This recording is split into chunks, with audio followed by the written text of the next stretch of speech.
Osa, I want you to tell me what does the African dream mean to you? Like, you know, they talk about the American dream. What does the African dream mean to you?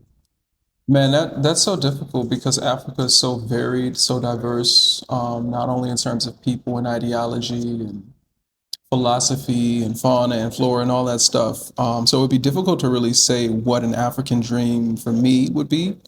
But I would say something that I'm excited to do in the near future is to travel around Africa and, inform my perspective and connect with the people there and have a greater understanding of what it means to come from the continent. You know what I mean? What it means to go back home to the continent. In Nigeria, we say the one who returns home is Omawale. And that's something that I'm interested in embracing. Really thoroughly. So yeah. Pan-African lifestyle.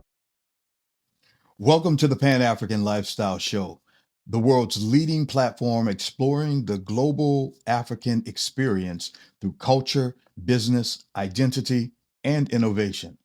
My name is Darren L. Harris, and I am your host. Before we go any further, I would like you to subscribe, like, share, and comment. Here on the Pan-African Lifestyle Show, we invite voices from around the world to share their perspective on the African dream. Today, we spotlight a leader whose work lives at the intersection of culture, economics, journalism, and media. A man committed to elevating narratives and expanding opportunity. I'm talking about no other than Osa Adun. As the founder of Noirlands, he is helping to redefine how we see the African dream, not just as aspiration, but as action. His work reflects something deeper, a commitment to community, a respect for culture, and an understanding that identity is not just inherited, it is cultivated. This is more than a story about success.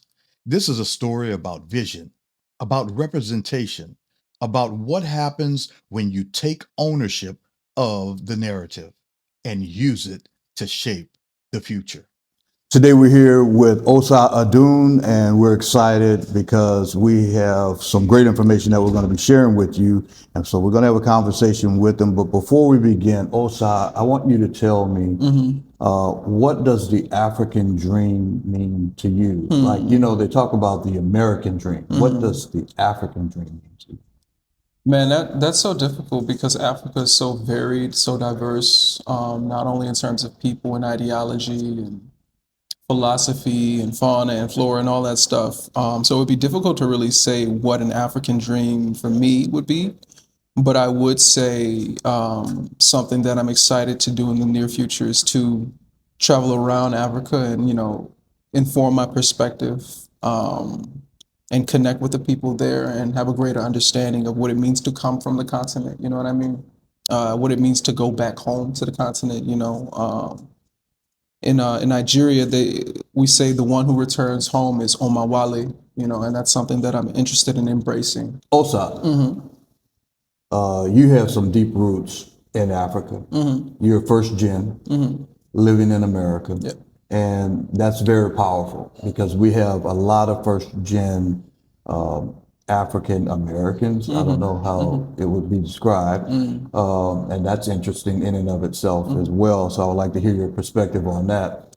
Who watch, the Pan African Lifestyle Show, and they are investors. They are thinking about travel. They're thinking about relocation. But as a first gen African living in America, what has that been like for you? What does it mean to you? And how do you stay connected to your roots? I think that's an excellent question.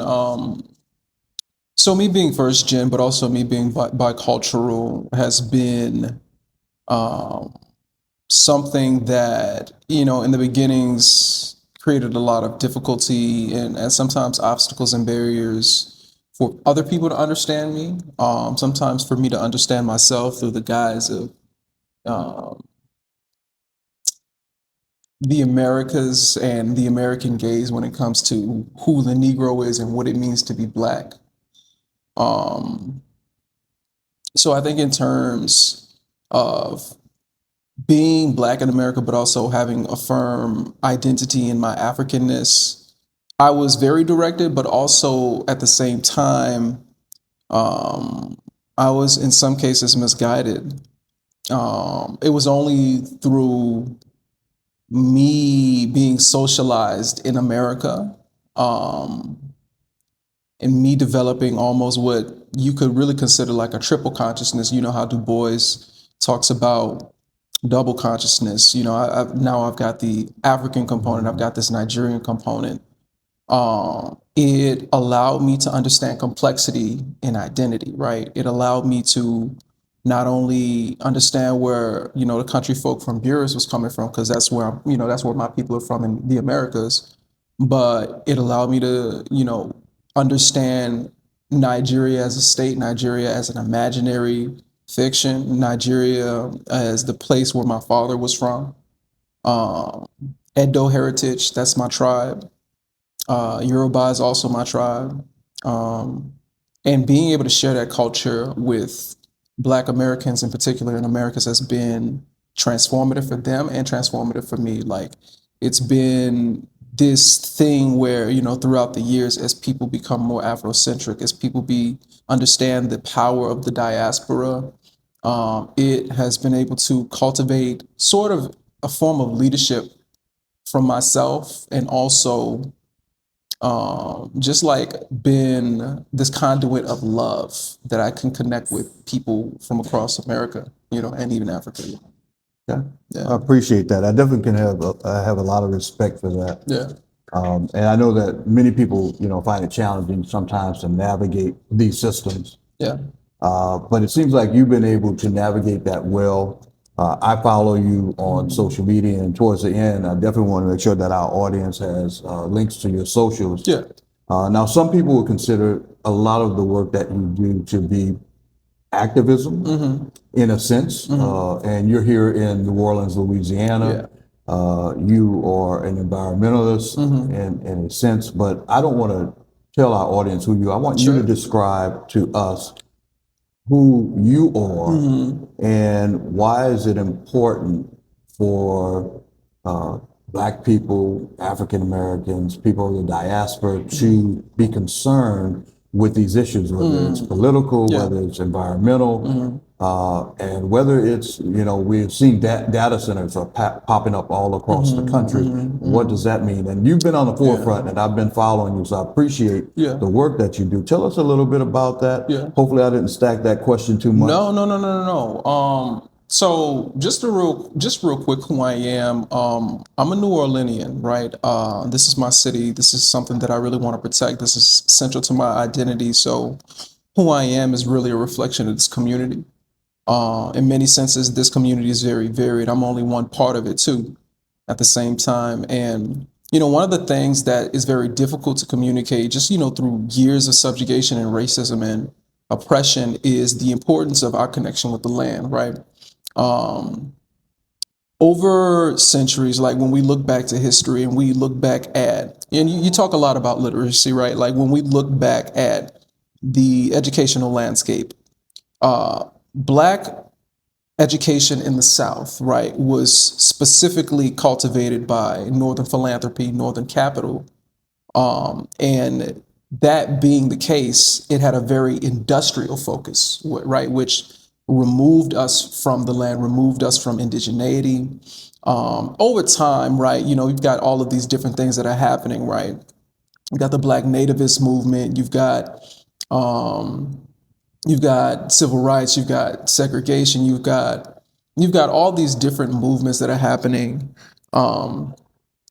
But it's important to realize that the land is what has enabled us to build society. Number one, not only in the Americas, but in Africa, in the Caribbean. Number two, number three, and the land is where we're set to return after we leave this life, right? So not only do we have a physical, but we have a spiritual connection with the land, right? It's our source of sustenance.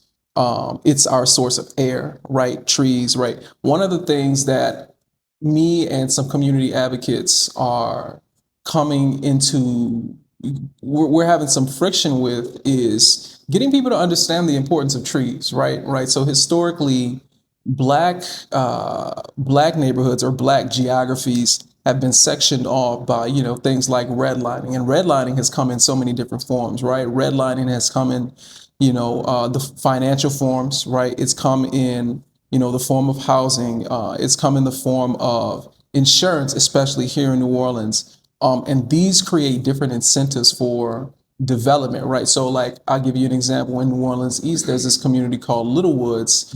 80% of the people in Little Woods have respiratory illness and respiratory disease. Many of them have asthma, right? Because they live in industrial zoning. That's something that goes back to 1940s fair house or 1940s housing policy, right?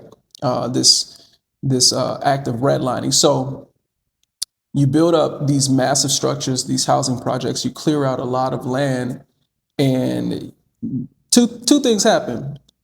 You don't have any trees, so your air is very filthy, right? It's full of pollutants, volatile compounds. Number two, it's easier to surveil from the top, right? So it's like a double whammy. But yeah, so just to bring it all full circle, the current thing that we're focusing on is this data center issue. And I think many people will probably be familiar with the dynamics going on all across the country, in Virginia, especially, even parts of Georgia, but in Louisiana, it is a completely different ballgame because our governor is incredibly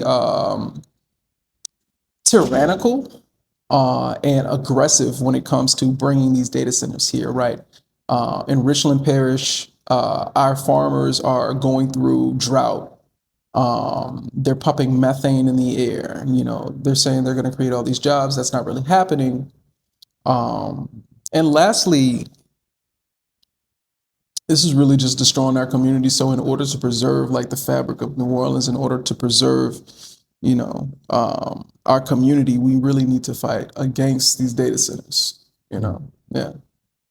Yeah, I mean, and I know that there are some other negative results to that. Obviously, utilities, who's going to front the cost? Yeah. And it usually gets passed on to the customers Yeah. or the people of the city, who are already struggling in this particular economy. So I thank you for the work that you're course. doing and showing up to those meetings, which is important because a lot of City times, council, man. we'll complain, Yeah. but we won't show up.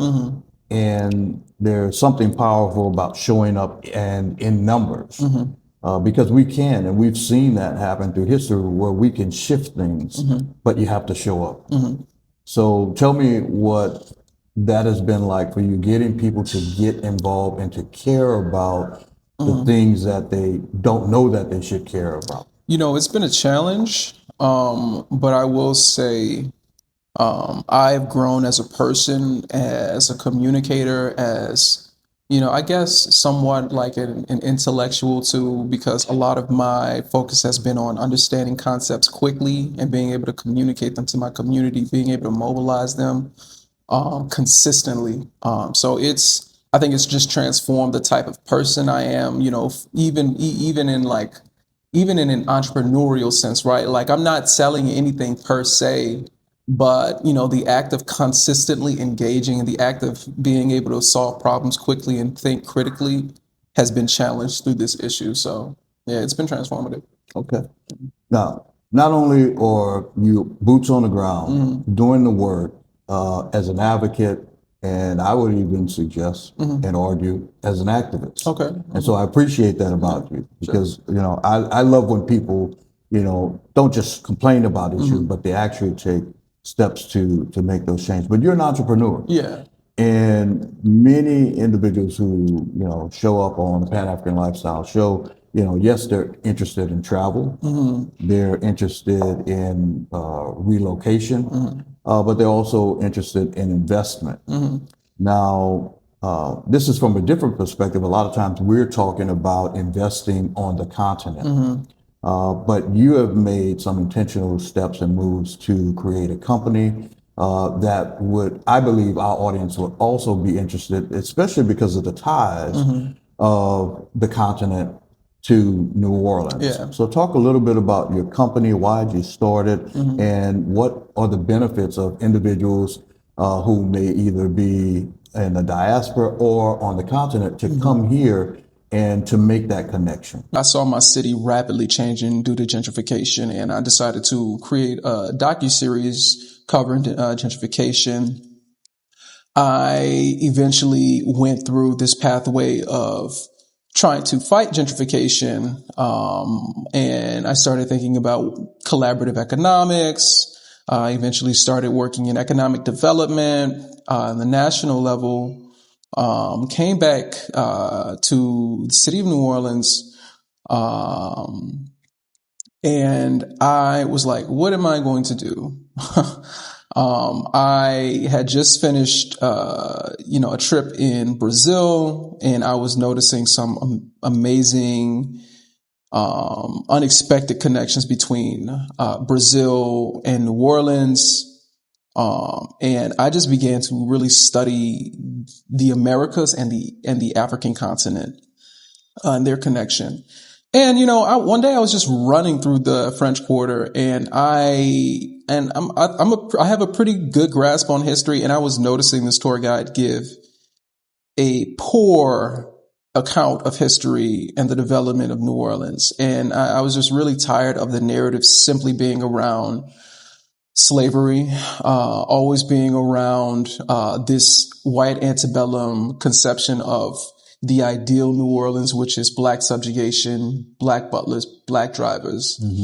And I wanted something different. I wanted something new. So I created my own tour company, right?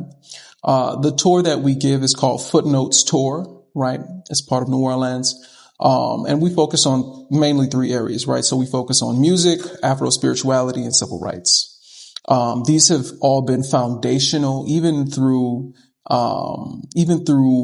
black centers across the world, right? So Haiti, right?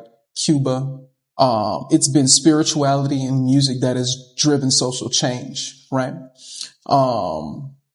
So the thing that I focus on here is telling the history of social change, right? Through music, through Afro spirituality. And a lot of my research, directly comes from scholars who have done their work here in New Orleans. So, yeah. Okay. So I appreciate you sharing that. And before we end today's interview, Sure. how can people get in touch with you via socials or, a website? Because I'm sure there are individuals who have heard something here that connects with you. And how do we get in touch with you?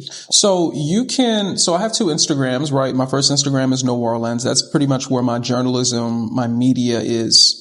The second Instagram is called Footnotes Tours. That's where I cover more history, book reviews, things of that sort. If you're interested, on a more formal level, you can go to noirlands.com. Okay. Yeah. And I definitely appreciate, and we'll have to have you come back and talk a little bit more about literacy. Okay. But I thought something was interesting today, and let's show our audience what we're both reading at the same time. Yeah. That was interesting to me. Happenstance. Yeah. Y'all see that? Yeah. This is French Fanon. This is the French version. All right. Yeah, I'm not fluent in French, but but we have it. We have it right here. So yeah, we'll have to come back and talk a little and compare notes. Yeah, absolutely. I see that you're reading a lot, and there are several bookstores that one in particular, the community bookstore. Yeah, I love the community bookstore. Black-owned bookstore here in New Orleans. Been here for a minute. Yeah, so I enjoy your sessions and all the segments that you have. So check them out on his Instagram. It's some great material, great information. And until next time, we'll see you again. Thank you for joining us here on the Pan-African Lifestyle Show, and thank you. Of course, thank you. All right. As we close today's conversation, I want to thank once again Osa Adun for sharing his perspective with us. And we're reminded that Pan-Africanism is not confined to geography. It lives in how we think, how we build, and how we show up for one another. Osa Adun's journey challenges us to think beyond borders and to see opportunity where others see limitations, and to recognize the power of culture as a catalyst for change. Because the truth is, the African story is still being written, and each of us has a role in shaping it. Once again, I want to thank you for joining us for the Pan African Lifestyle Show. We are the world's leading Pan-African multimedia company and lifestyle agency, offering meaningful content, curated experiences, and trusted services in travel, relocation, and investment, all designed to help you live the African dream. So follow us on all of our socials at Pan-African Lifestyle and stay connected with everything shaping Africa's future, travel, culture, investment, and global opportunity. For partnerships or inquiries, please email us at info@panafricanlifestyle.com or simply visit us at Pan African Lifestyle.